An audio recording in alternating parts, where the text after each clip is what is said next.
Sebab itu kan, sebab saya boleh cakap pasal ni kerana saya kerja JAKIM sebelum ni.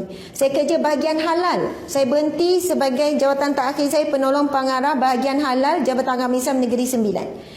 Dan kalau kita perhatikan, yang menjadi kawalan kita, proses kita, apa yang kita cek, walaupun kadang yang memohon, contohlah stevia tu kan. Stevia memang ada yang halal, dia tak ada sijil halal, betul kan? Stevia tu daripada apa?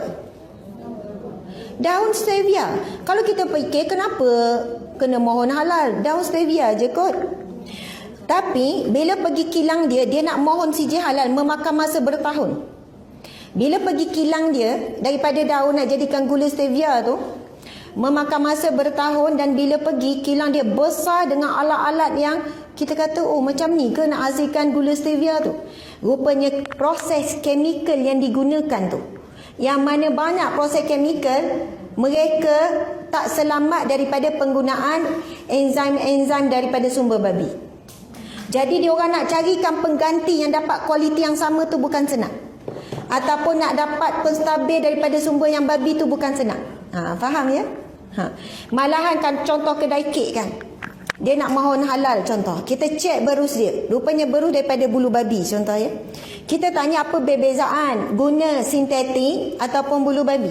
Kata kalau guna bulu babi, memang kek tu cantik berkilat. Dia punya kesan bulu babi tu berbeza tekstur pada kek tu.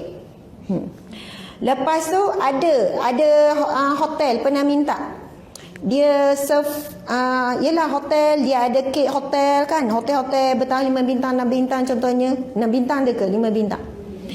Dia kata dia tak masukkan lemak babi dalam kek. Dia cuma minta boleh tak dia cuma oven tu dia masukkan dulu lemak babi, lepas tu dia panaskan, kemudian dia keluarkan balik bekas yang ada lemak babi, barulah dimasukkan kek. Dia kata kita tak masukkan, tak ada ingredient lemak babi dalam tu. Boleh ke tidak? Tak boleh. Pastilah molekul tu memang akan ada dan akan masuk dalam wap tu. Dia macam minyak wangi lah. Kenapa kita bawa wangi? Molekul tu kan melalui udara. Kita tanya kenapa sampai nak buat begitu. Dia kata kek tu dia punya kesan tu, lembut dia, lemak dia lain. Dan nampak tak ujian tu? Tapi ramai umat Islam tak ambil kisah beli kek mana-mana. Walaupun kedai Cina dia beli, Cina tak boleh elak daripada menggunakan ni. Sebab kawan saya yang kerja sama halal dulu pernah praktikal, dia ambil pastry, masuk praktikal kedai-kedai Cina, masuk buat kek, memang tak lari daripada penggunaan lemak babi. Sebab itu kita nak beli walaupun macam kek-kek biasa, packing-packing apa, nak buat kenduri, nak buat apa kan. Kadang kenduri tengok kedai kek Cina lagi murah contoh. Dia buat benda yang kecil-kecil, nak buat banyak. Orang yang beriman macam mana pun pergi cari kedai kek yang ada persijilan halal walaupun mahal daripada kedai yang tak ada sijil halal. Faham tak maksud saya? Ini ujian kepada umat Islam nak jaga. Hadis Nabi SAW, Nabi bersabda, kullu lahmin nabatin min haram fannaru aulabi. Setiap daging yang tumbuh daripada sumber yang haram, maka neraka lebih utama baginya.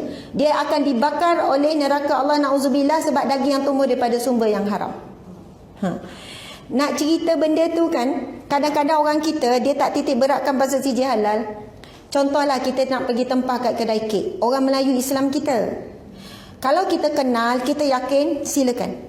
Tapi kalau kita tak kenal tapi glamour, kedai ni murah, ambillah 1,000, memang tak sama dengan satu lagi kedai. Bagi orang yang ada rasa keimanan, dia sanggup korbankan, tak apalah yang ni mahal sikit sebab dia ada sijil halal.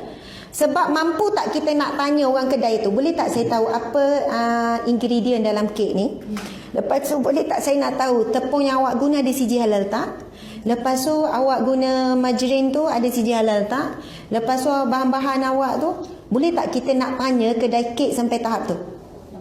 Boleh tak? Kalau tanya kena marah tak? Mungkin kena marah. Makcik, kalau makcik tak nak, tak payah. Ramai lagi orang lain nak. Mungkin kena marah lah. Di Australia tak apa. Maksudnya dia orang terbuka untuk tanya untuk ni. Tapi mungkin masyarakat kita tak terbuka dan tak faham kenapa. Tapi kalau kedai kek, di Negeri Sembilan ada beberapa kedai kek memang ada sijil halal. Sijil halal Malaysia tu.